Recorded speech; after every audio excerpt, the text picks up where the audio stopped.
दोस्तों, जरा एक पल रुकिए और सोचिए, क्या आपने कभी अपने आप से पूछा है कि मैं इतना मेहनत करता हूं लेकिन रिजल्ट क्यों नहीं आता? क्यों कुछ लोग जिंदगी में ऊंचाइयों तक पहुंच जाते हैं और कुछ लोग वहीं रह जाते हैं जहां से शुरू हुए थे? क्या ये सब किस्मत का खेल है या फिर इसके पीछे कोई छुपा हुआ फॉर्मूला है? स्टीफन आर कवी कहते हैं कि सक्सेस का सीक्रेट किसी जादू में नहीं, बल्कि हमारी रोजमर्रा की हैबिट्स में छुपा है। यानी हम दिन भर जो छोटे छोटे चॉइसेस लेते हैं, वही हमें या तो सफल बनाती हैं या फिर एवरेज ही रखती हैं। अब सोचिए, अगर आप रोज सुबह उठते ही मोबाइल स्क्रॉल करना शुरू करते हैं, देर तक सोते हैं या इंपॉर्टेंट कामों को टालते रहते हैं, तो आने वाला फ्यूचर कैसा होगा? लेकिन अगर आप सुबह उठते ही अपनी प्रायोरिटीज सेट करें, बॉडी और माइंड को डिसिप्लिन करें और हर सिचुएशन में प्रोएक्टिव सोचें, तो इमेजिन कीजिए 1 साल बाद आप कहां होंगे। दोस्तों, यही फर्क है सक्सेसफुल और अनसक्सेसफुल लोगों में। सफल लोग बॉर्न टैलेंटेड नहीं होते, बल्कि उन्होंने कुछ ऐसी हैबिट्स डेवलप की होती हैं जो उनकी पूरी जिंदगी को बदल देती हैं। आज की इस वीडियो में हम समझेंगे स्टीफन कवी की लेजेंडरी किताब the 7 habits of highly effective people की पूरी समरी। यह किताब सिर्फ सेल्फ हेल्प नहीं है, बल्कि ये एक रोड मैप है कि कैसे आप अपनी आदतों को बदलकर अपने पर्सनल और प्रोफेशनल लाइफ में एक्स्ट्रा ऑर्डिनरी रिजल्ट्स हासिल कर सकते हैं। कवि कहते हैं कि सक्सेसफुल बनने के लिए आपको अपनी जिंदगी की स्टीयरिंग खुद पकड़नी। अगर आप अपने हालात या दूसरों की बातों के हिसाब से जीते रहेंगे, तो आप हमेशा रिएक्टिव रहेंगे। लेकिन इफेक्टिव लोग प्रोएक्टिव होते हैं। वो खुद तय करते हैं कि उन्हें हर सिचुएशन में कैसे रिस्पॉन्ड करना है। अब तीसरी, अब सोचिए, अगर आपके पास ये ताकत आ जाए कि चाहे हालात कैसे भी हों, आप अपना रिस्पॉन्स खुद चुन सकें, तो आपकी जिंदगी कितनी पावरफुल हो जाएगी। यही है इस किताब का पहला बड़ा मैसेज कि इफेक्टिव लोग हालात के गुलाम नहीं होते, बल्कि अपनी सोच और चॉइसेस से हालात बदल देते हैं। और दोस्तों, यही वजह है कि इस किताब को दुनिया भर में लाखों लोगों ने पढ़ा है। सीईओज, लीडर्स और स्टूडेंट्स सबने इसे अपनी लाइफ का गाइड माना है। अब आगे बढ़ते हैं और एक ऐसी समझ पर आते हैं जो पूरे गेम को बदल देती है। Be proactive. जिंदगी के हर मोड़ पर हमारे पास हालात को दोष देने का आसान रास्ता होता है। मौसम खराब है, बॉस सख्त ट्रायंगल्स, घर का माहौल तनाव भरा है, मार्केट डाउन है। लेकिन सच ये है कि इन सब के बीच भी हमारे पास एक चीज पूरी तरह हमारे हाथ में होती है, हमारा जवाब। वही जवाब हमारे आने वाले कल को लिखता है। जब भी कोई मुश्किल आए, अपने आप से बस इतना पूछना शुरू कर दीजिए, मैं इस वक्त क्या चुन सकता हूं? आप देखेंगे कि आपका ध्यान शिकायत से हटकर समाधान पर आ रहा है। रोजमर्रा की छोटी छोटी स्थितियां ही असली ट्रेनिंग ग्राउंड है। बारिश हो रही है, कोई व्यक्ति देर से निकलकर ट्रैफिक को दोष देता है, दूसरा वही व्यक्ति आधे घंटे पहले निकलकर उसी मीटिंग में शांत मन से पहुंचता है। मोबाइल की बैटरी खत्म, कोई झुंझलाकर दिन खराब कर लेता है, कोई चार्जर व्यवस्थित रखने की नई आदत लगा लेता है। आलोचना मिल गई, कोई रक्षात्मक होकर बहस शुरू कर देता है, दूसरा ठहर कर सार पकड़ता है कि इसमें मेरे लिए सीख क्या है। यही फर्क दिशा तय करता है। जो बार बार इसी तरह जवाब चुनता है वो धीरे धीरे अपने भीतर एक ताकत बनाता है, जवाब चुनने की क्षमता। और यही असली जिम्मेदारी है, रिस्पॉन्सिबिलिटी, रिस्पॉन्सिबिलिटी। एक और छोटी सी शिफ्ट बहुत काम आती है। अपनी ऊर्जा वहां लगाइए जहां असर पड़ सकता है। बहुत से लोग दिन भर उन बातों में उलझे रहते हैं जिन पर उनका कोई नियंत्रण नहीं। कौन क्या सोचेगा, दुनिया कैसे बदल जाएगी, कौन सा नियम कब आएगा। उतनी ही ऊर्जा अगर आप उन चीजों पर लगाएं जिन पर अभी असर डाल सकते हैं, अपने समय की योजना, आज की पढ़ाई, एक ईमेल, एक कठिन कॉल, अपने शरीर की देखभाल, तो कुछ हफ्तों में ही दिशा बदलने लगती है। पूछिए, अभी इस वक्त मेरे बस में क्या है? एक छोटा कदम, अभी। यही अभ्यास आपको प्रतिक्रियात्मक माहौल से निकालकर संचालक की सीट पर बैठा देता है। कभी ध्यान दिया है कि हम अपनी बातों में किस भाषा का इस्तेमाल करते हैं? मेरे बस में नहीं, कुछ हो ही नहीं सकता, मेरा मूड ही खराब हो गया। ये शब्द हमें कमजोर बनाते हैं। और जब हम कहते हैं मैं कोशिश कर सकता हूं, मैं एक छोटा कदम अभी उठाता हूं, मैं अपना तरीका बदलूंगा, तो वही वाक्य हमारे भीतर शक्ति जगाते हैं। शब्द आदत बनते हैं, आदत चरित्र बनाती है, और चरित्र भविष्य का मार्ग खोलता है। आज पूरे दिन बस भाषा पर ध्यान दीजिए। हर बार जब शिकायत का मन करे, उसे एक छोटे से ठोस कदम में बदलिए। आप देखेंगे कि परिस्थितियां वही हैं, पर आप वही व्यक्ति नहीं रहे। अब एक और बुनियादी समझ पर आते हैं जो दिशा साफ करती है। Begin with the and in mind. दौड़ना सबको आता है, पर किस ओर दौड़ रहे हैं ये बहुत कम लोगों को साफ दिखता है।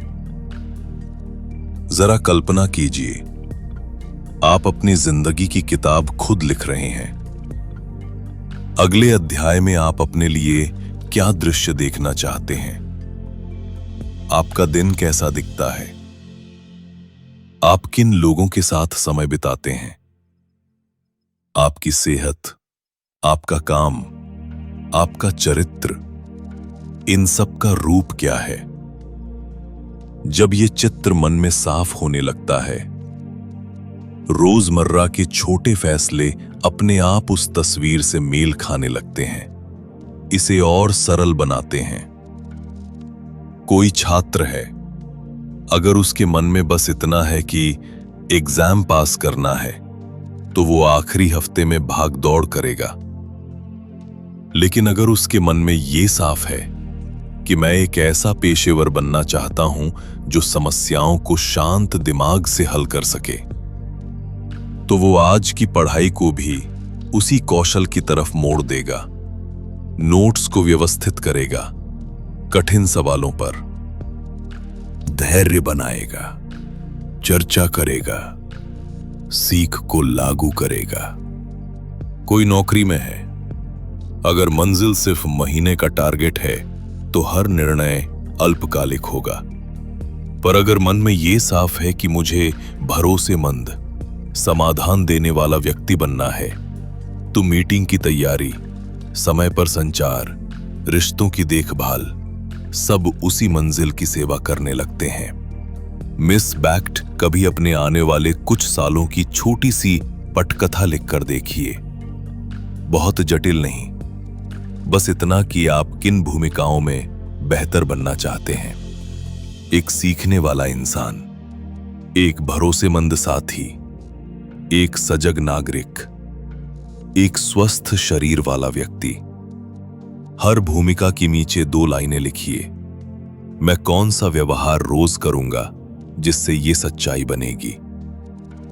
सुबह का 15 मिनट पढ़ना, हफ्ते में 5 दिन शरीर के लिए समय, हर शुक्रवार अपने काम की समीक्षा, परिवार के साथ गुणवत्तापूर्ण बातचीत, कुछ भी जो उस तस्वीर को वास्तविक बनाता हो। जब मंजिल लिखी जाती है, रास्ते खुद बनते हैं। ईमस, साइज्मिक शायद मन कहे, इतने काम कहां से होंगे? यहीं पर पहली समझ फिर काम आती है। अभी सिर्फ एक कदम चुनना है। आज केवल 1 मिनट के लिए भी सही, उस मंजिल की दिशा में एक छोटा सा कर्म कीजिए।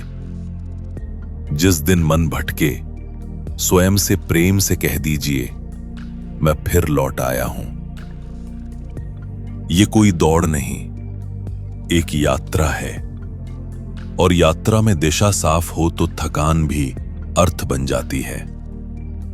शॉर्टकमिंग्स एक और बात जो बहुत राहत देती है। जब मंजिल स्पष्ट होती है, ना कहना आसान हो जाता है।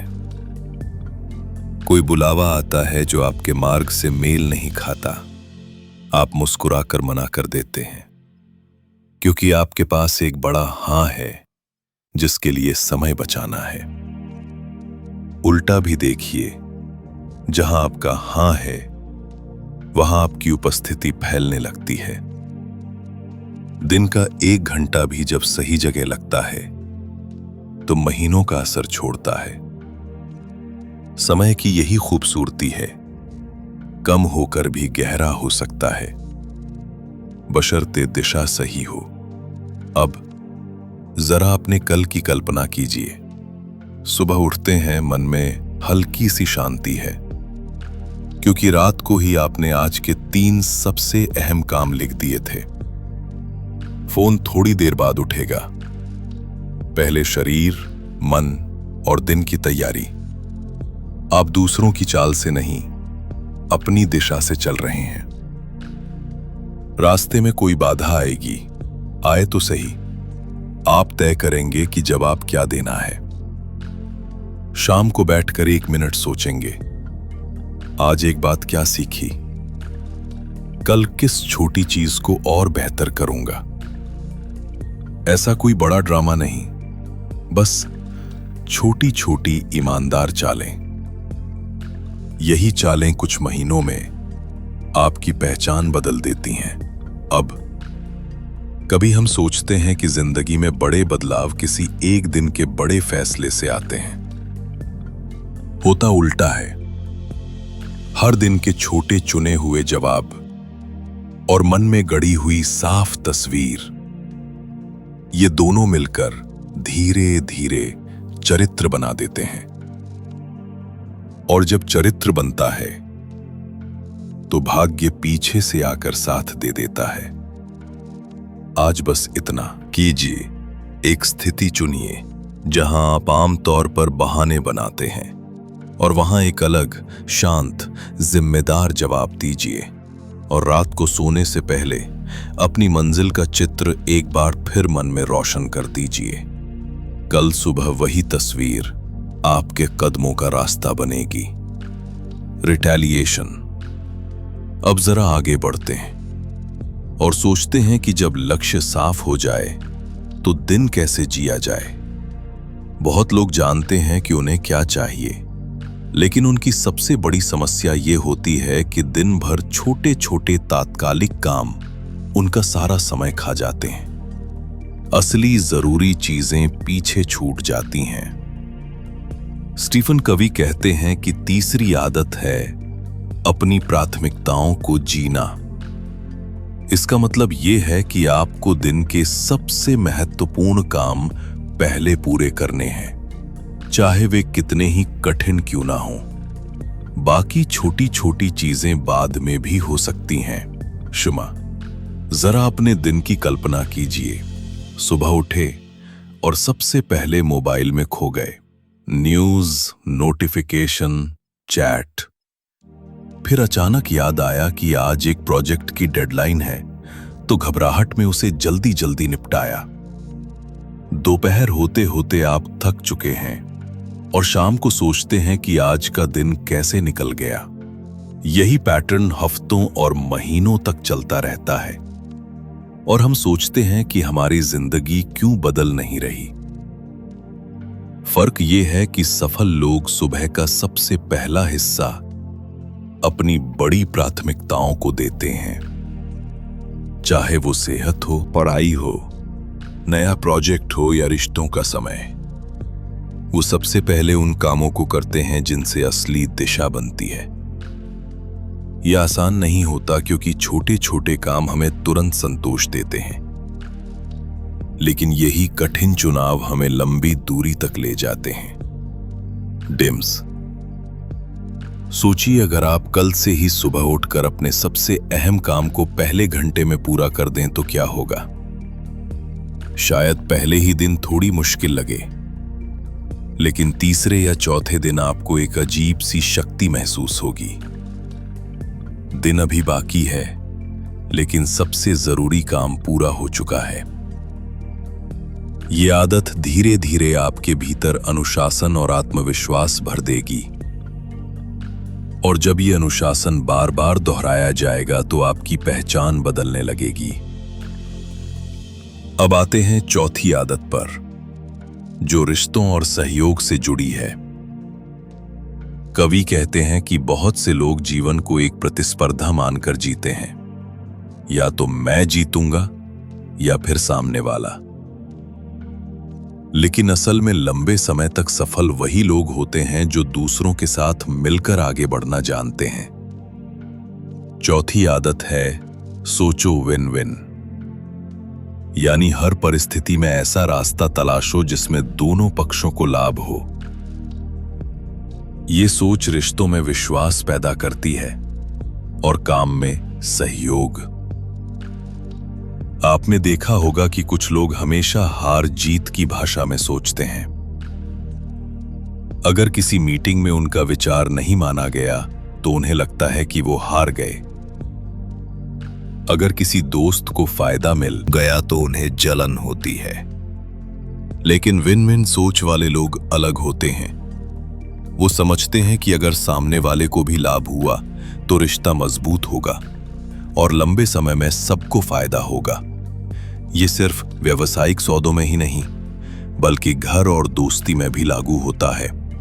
अगर परिवार के दो सदस्य किसी छोटे मसले पर बहस कर रहे हैं तो विन विन सोच कहेगी कि क्यों ना ऐसा समाधान निकले जिससे दोनों को सुकून मिले, बजाय इसके कि कोई एक जबरदस्ती अपनी बात मनवाए। अब सोचिए, अगर आपकी आदत यही बन जाए कि हर रिश्ते में आप सामने वाले के फायदे को भी देखो, तो आपके रिश्ते कितने बदल जाएंगे। लोग आप पर भरोसा करना शुरू करेंगे, आपकी बात सुनना चाहेंगे और सहयोग देने को तैयार रहेंगे। यही तो असली नेतृत्व है। नेतृत्व जो दूसरों को नीचा दिखाकर नहीं, बल्कि साथ लेकर चलता है। विन विन सोच छोटे छोटे रिश्तों को भी गहराई देती है और बड़े कामों को भी टिकाऊ बनाती है। तीसरी और चौथी आदत मिलकर हमें ये सिखाती हैं कि अपनी जिंदगी को दिशा देने के लिए पहले तो अपनी प्राथमिकताएं सही रखो और फिर दूसरों के साथ सहयोगी दृष्टिकोण अपनाओ। जो इंसान इन दोनों को संतुलित करता है, उसकी यात्रा सिर्फ व्यक्तिगत सफलता की नहीं, बल्कि सामूहिक विकास की बन जाती है, और यही असली प्रभावशीलता है। अब जरा ध्यान दीजिए उन आदतों पर जो रिश्तों और समझदारी से जुड़ी हैं। कवि कहते हैं कि ज्यादातर लोग सुनते हैं, लेकिन समझने के लिए नहीं, बल्कि जवाब देने के लिए। कोई कुछ बोल रहा हो तो हम बीच बीच में सोच रहे होते हैं कि अब मैं क्या कहूंगा, कैसे साबित करूंगा कि मैं सही हूं। यही वजह है कि बातचीत बहस बन जाती है और रिश्ते धीरे धीरे कमजोर हो जाते हैं। पांचवी आदत हमें ये सिखाती है कि पहले समझो फिर समझाए। जब आप सच में सामने वाले को सुनने लगते हैं तो उसका मन खुलता है और तब आपकी बात भी गहराई से सुनी जाती है। जरा अपने अनुभव को याद कीजिए। कभी आपने किसी से दिल की बात साझा करनी चाही और उसने बिना बीच में टोके पूरी ईमानदारी से सुना हो? उस वक्त आपको कैसा सुकून मिला? शायद आप उस व्यक्ति पर भरोसा करने लगे। अब सोचिए, अगर आप खुद भी यही आदत बना लें कि पहले पूरी तरह सुनूंगा, समझने की कोशिश करूंगा, तो आपके रिश्ते कितने अलग हो जाएंगे। लोग आपको सिर्फ सुनने वाला मतलब बल्कि समझने वाला मानेंगे। और यही असली संवाद की ताकत है। संवाद जो मन से मन को जोड़ता है, न कि बस शब्दों को। अब आगे बढ़ते हैं और एक और शक्तिशाली आदत पर आते हैं, सहयोग की आदत। कवि इसे कहते हैं सिनर्जाइज। ये आदत कहती है कि अकेले आप जितना कर सकते हैं, मिलकर उससे कहीं ज्यादा किया जा सकता है। दो दिमाग मिलें तो एक तीसरा रास्ता निकलता है जो अकेले किसी को नहीं दिखता। असली सहयोग का मतलब है फर्क को अपनाना। बहुत बार हम चाहते हैं कि सामने वाला भी वैसा ही सोचे जैसे मैं सोचता हूं, लेकिन असल जादू तब होता है जब हम दोनों अपनी अलग सोच लेकर आते हैं और मिलकर एक नया समाधान बनाते हैं। सोचिए, अगर परिवार में कोई मसला है, एक व्यक्ति कहता है ऐसे करो, दूसरा कहता है वैसे करो। आमतौर पर दोनों में टकराव होता है और कोई एक जीतेगा, दूसरा हारेगा। लेकिन अगर दोनों खुले दिल से बैठें और पूछें कि ऐसा क्या तरीका हो सकता है जिससे दोनों की चिंता का समाधान हो जाए, तो अक्सर एक तीसरा रास्ता निकलता है। यही है सिनर्जी। यही आदत रिश्तों को तोड़ने के बजाय उन्हें और मजबूत करती है। ये आदत कार्यस्थल पर भी उतनी ही कारगर है।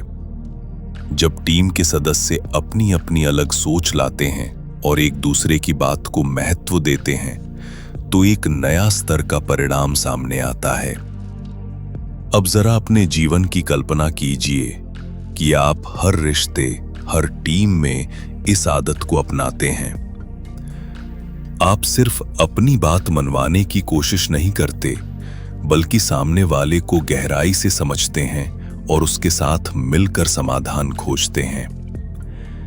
ऐसे में आपके साथ रहने वाले लोग सिर्फ आपको सहयोगी नहीं मानेंगे, बल्कि आपको प्रेरणा का स्रोत मानेंगे। ये आदत हमें ये सिखाती है कि फर्क कोई खतरा नहीं है, बल्कि अवसर है। फर्क हमें नए नजरिए देता है और वही नजरिया मिलकर एक नई दुनिया बना सकता है। छठी आदत मिलकर हमें ये याद दिलाती है कि समझ और सहयोग ही वो ताकत है जो इंसान को अकेलेपन से निकालकर समुदाय का हिस्सा बनाती हैं। जब आप पहले समझते हैं और फिर सहयोग करते हैं, तो आपके रिश्ते, आपका काम और आपकी पूरी जिंदगी नई गहराई और मजबूती पाती है। यही असली प्रभावशीलता है, जहां हर कोई सिर्फ जीतने की नहीं, बल्कि साथ में जीतने की सोच रखता है। अब तक हमने देखा कि कैसे अपनी जिंदगी को बदलने के लिए प्रोएक्टिव बनना है, अपने लक्ष्य साफ रखने हैं, प्राथमिकताओं को जीना है और रिश्तों में सहयोग व समझ लानी है। अब कवि आखिर में एक और आदत बताते हैं जो इन सबको और मजबूत बनाती है। वो कहते हैं कि अगर आप सच में लंबे समय तक प्रभावी बने रहना चाहते हैं, तो आपको खुद को लगातार रिन्यू करना होगा। इसे वे कहते हैं शार्पन द सॉ। कल्पना कीजिए, एक लकड़हारा जंगल में पेड़ काट रहा है। उसकी आरी कुंद हो गई है, लेकिन वो रुकने को तैयार नहीं। वो कहता है कि मेरे पास समय नहीं है, मुझे पेड़ काटना है। पर सच ये है कि अगर वो थोड़ी देर आरी तेज कर ले तो काम जल्दी और आसानी से हो जाएगा। यही हाल हमारी जिंदगी का भी है।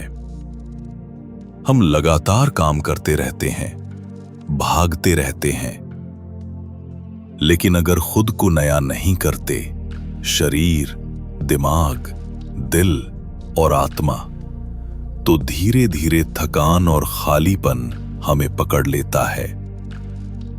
सोचिए, जब शरीर की देखभाल नहीं, हमें देखभाल नहीं होगी तो ऊर्जा कहां से आएगी? जब दिमाग को नई जानकारी और सीख नहीं मिलेगी तो रचनात्मकता कैसे जगेगी? जब दिल रिश्तों और करुणा से नहीं भरेगा तो सच्चा सुकून कैसे मिलेगा? और जब आत्मा को शांति और मूल्य नहीं मिलेंगे तो दिशा कहां से आएगी? इसलिए कवि कहते हैं कि हर दिन थोड़ा समय इन चारों हिस्सों के लिए निकालो। शरीर के लिए व्यायाम और अच्छा भोजन, दिमाग के लिए पढ़ाई और नई चीजें सीखना, दिल के लिए रिश्तों और सेवा में समय, और आत्मा के लिए ध्यान या प्रार्थना। यही आदत बाकी 6 आदतों को टिकाऊ बनाती है। अब जरा अपनी जिंदगी की कल्पना कीजिए कि आप रोज आधा घंटा अपने शरीर को देते हैं, रोज कुछ नया पढ़ते हैं, रोज किसी प्रियजन से सच्ची बातचीत करते हैं, और रोज कुछ पल अपने भीतर झांकते हैं। कुछ ही हफ्तों में आपको फर्क दिखने लगेगा। आप थके नहीं बल्कि ताजा महसूस करेंगे। आप उलझे नहीं बल्कि स्पष्ट दिखेंगे। और यही क्लैरिटी और एनर्जी आपको हर दिन और भी प्रभावी बनाएगी। दोस्तों, यही हैं स्टीफन कवे की 7 आदतें। ये आदतें कोई जादू की छड़ी नहीं है, लेकिन ये जरूर एक ऐसा फ्रेमवर्क देती हैं जिससे हर इंसान अपनी जिंदगी को नया रूप दे सकता है। फर्क ये है कि क्या आप इन्हें पढ़कर छोड़ देंगे या आज से एक छोटी आदत चुनकर उसे जीना शुरू करेंगे। अब सोचिए, अगर आप आज से प्रोएक्टिव बनना शुरू करें, अपने दिन को सबसे जरूरी काम से शुरू करें, हर रिश्ते में विन विन सोचें और रोज खुद को थोड़ा थोड़ा नया करें, तो अगले 1 साल बाद आप कहां खड़े होंगे? शायद वही इंसान रहेंगे जो आज हैं, लेकिन फर्क ये होगा कि आपके भीतर ताकत, आत्मविश्वास और दिशा कई गुना बढ़ चुकी होगी। जिंदगी किसी और के हाथों में नहीं है, जिंदगी आपके हाथ में है। और स्टीफन कवे की ये किताब हमें यही याद दिलाती है कि जब हम अपनी आदतें बदलते हैं तो हमारी आदतें हमारी जिंदगी बदल देती हैं। तो दोस्तों, अब वक्त है ठहर कर खुद से एक सवाल पूछने का। आज से कौन सी आदत मैं चुनूंगा? एक छोटी आदत ही सही, लेकिन वही मेरी अगली मंजिल की शुरुआत होगी। और जब आप ये पहला कदम उठा लेंगे तो यकीन मानिए, पूरी राह खुद खुलने लगेगी।